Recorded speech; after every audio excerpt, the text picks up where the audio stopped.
হয়, মুহূৰ্তত মই কলিয়াবৰৰ মিছা ৰামৰায়পতিৰ এটা পথৰ ওপৰত উপস্থিত আছোঁ আৰু পথটোত পানীৰ বাবে কিন্তু স্থানীয় লোকসকলে যাতায়াতৰ কাৰণে অসুবিধাৰ সন্মুখীন হৈছে।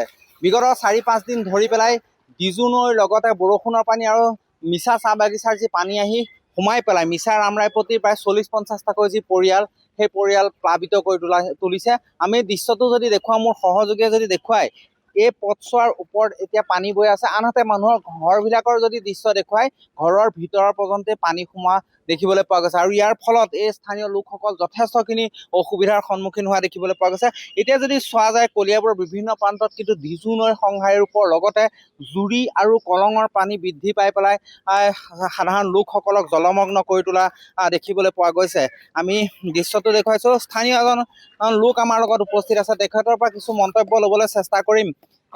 মিছা ৰামৰায়পতি এই অঞ্চলটোত কিমানমান ঘৰ মানুহ ক্ষতিগ্ৰস্ত হৈছে? প্ৰায় ১৫০ ঘৰমান মানুহ আজি ৪ দিন ধৰি পেলাই বুজিছেনে, এয়া পানীত আপোনাৰ নাজুল নাথুল অৱস্থা। গতিকে যোৱাকালি আমি মন্ত্ৰী মহোদয়ক জনাই কৰি পেলাই গোটেই বস্তুখিনি হেৰি কৰিছিলোঁ, কিন্তু এতিয়া পানীখিনি ওলাই যোৱাৰ আমাৰ কোনো ব্যৱস্থা পোৱা নাই। এতিয়া এইবিলাক ঘৰ চৰ সম্পূৰ্ণৰূপে ডেমেজ হৈ গৈছে। এই ঘৰখিনি মানুহখিনিয়ে উপায় নাইকিয়া হৈ গৈছে। আৰু বাট পথ এইটো কাষতে এখন LP স্কুল, সৰু সৰু ল'ৰা ছোৱালী অহা যোৱা কৰে। আগতে কেতিয়াও পানী হোৱা নাই। এইখিনি সম্পূৰ্ণ ভুল NSDSL-ৰ।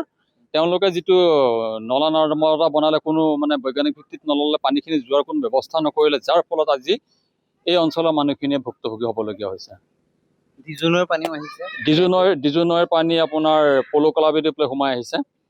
আমি তাতে সেইখিনি প্ৰত্যেক বছৰে আমি কমপ্লেইন দি আছোঁ, কিন্তু তাত গোটেই বাটটোত আপোনাৰ ঘৰ দুৱাৰ বনাই কৰি ডিজু নৈৰ যিটো পানী অহা বাটটো বন্ধ কৰি থৈছে। গতিকে চৰকাৰে যদি সেই বস্তুটো যদি ব্যৱস্থা এটা কৰি দিয়ে, বা NSDSL-ক এতিয়া গণপতিয়ে কাম ক'ব লাগিব, গণপতিৰ যি গাফিলতিও আছে। সম্পূৰ্ণ গাফিলতি গণপতিয়ে। আগতে চিম্প্লেক্সে কৰিছিলে, চিম্প্লেক্সৰ ভুলৰ কাৰণে আজি মানুহখিনি সম্পূৰ্ণ হাৰাশাস্তি ভোগ কৰিবলগীয়া হৈছে। যিটো তেওঁলোকে নলা দিছিলে মিছা IB-ৰ ফ্ৰণ্টত পানীখিনি পাৰ হ'বলৈ কাৰণে, নলাটো সম্পূৰ্ণ তলত আছে আৰু পানীখিনিৰ ওপৰত পানী যোৱাৰ কোনো ৰাস্তা দিয়া নাই। মিছা নদীত তেওঁলোকে পানীখিনি পেলোৱাৰ ব্যৱস্থা কৰিছিলে, কিন্তু কোনো বৈজ্ঞানিক ভিত্তি নহ'ল, ড্ৰেইনটো ওলোটাকৈ আছে, যাৰ ফলত পানী নোযোৱা হ'ল। গতিকে এই বিষয়ে আমি NSDSL-ৰ যোৱাকালি ইঞ্জিনিয়াৰ আছিলে আৰু আমি স্থানীয় আমাৰ PWD-ৰ কিছু লোকক আমি মাতিছিলোঁ, কিন্তু তেওঁলোকেও একো হেৰি কৰিব নোৱাৰিলে। হাঁহতীয়াৰ পাত্ৰ এটা বৰ লাজৰ কথা, মই এইটো কৈছোঁ। তেওঁলোকে সৰু সৰু চেলো ফিল্টাৰ আনি পেলাই বোৱতী নদীক পানীখিনি পেলাব বিচাৰ ব্যৱস্থা কৰিছিলে, পুখুৰীৰ দৰে। গতিকে সেই পানীখিনি আকৌ ঘূৰি আহি পেলাই আমাৰ ইয়াতে বহুত ক্ষতি সাধন কৰিছে। নিশ্চয়কৈ আৰু এজন ব্যক্তি আছে। ৫-৬ দিন ধৰি বিদ্যালয় বন্ধ হৈ আছে। বিদ্যালয়ত আহিব, এই ৰাস্তা যিটো আছে এইখিনিতে, সেই ৰাস্তা ফালেদি অহা যোৱা কৰে। বিদ্যালয়লৈ অহা যোৱা বন্ধ হৈ আছে প্ৰায়। খোৱা বোৱা কি কৰিছে? খোৱা বোৱা যোৱাকালি ৰিলিফ দিছিলে। গাই প্ৰতি আপোনাৰ 1.5-2 কেজিকৈ এনেকৈ চাউল, দালি এইবিলাক দিছে। চৰকাৰে দিছে, নাই দিয়া বুলি নহয়। যোৱাকালি মন্ত্ৰী মহোদয়ো আহি চাই গৈছে, প্ৰত্যক্ষ কৰি গৈছে। তো এইখিনি পাৰ্মানেণ্ট চলিউশ্যন হ'ব, কিন্তু এই পানীখিনি শুকাব লাগিব বুলি কৈছে। কিন্তু এতিয়া যিটো চলিউশ্যন, এইটো এতিয়ালৈকে পানী বাঢ়ি আছে পানী।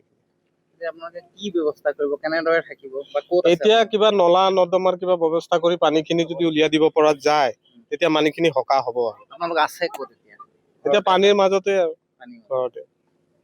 নিশ্চয়কৈ আচলতে এইসকল লোকৰ দুখ দুৰ্দশাই কোলাই পাছিয়া নধৰা এক পৰিৱেশৰ সৃষ্টি হৈছে। বৃদ্ধ লোক আছে আমাৰ লগত, দেখুৱাইছোঁ। সকলোতে কেৱল পানী আৰু তেওঁলোকৰ এটুপি খোৱা পানীৰো এতিয়া অসুবিধা হৈছে। আমি আৰু এটা দৃশ্য দেখুৱাম, সহযোগী যদি আহে।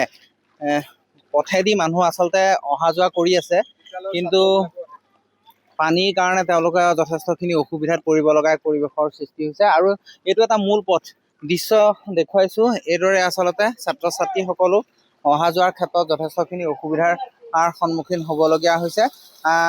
কোনোদিনে আচলতে এই অঞ্চলত পানী সোমোৱা নাছিলে, কিন্তু ডিজু নৈ যিহেতু উলটি গৈছে, তাৰোপৰিও NSDCL-ৰ যি গাফিলতি, আচলতে গণপতি নামৰ কোম্পানীটো, তেওঁলোকে কোনো ধৰণৰ ড্ৰেইনৰ ব্যৱস্থা নকৰে, যাৰ ফলস্বৰূপে এতিয়া এই ৰামৰায়পতি অঞ্চলটো প্লাবিত হৈ পৰি বিস্তৰ ক্ষতি সাধন হোৱা দেখিবলৈ পোৱা গৈছে।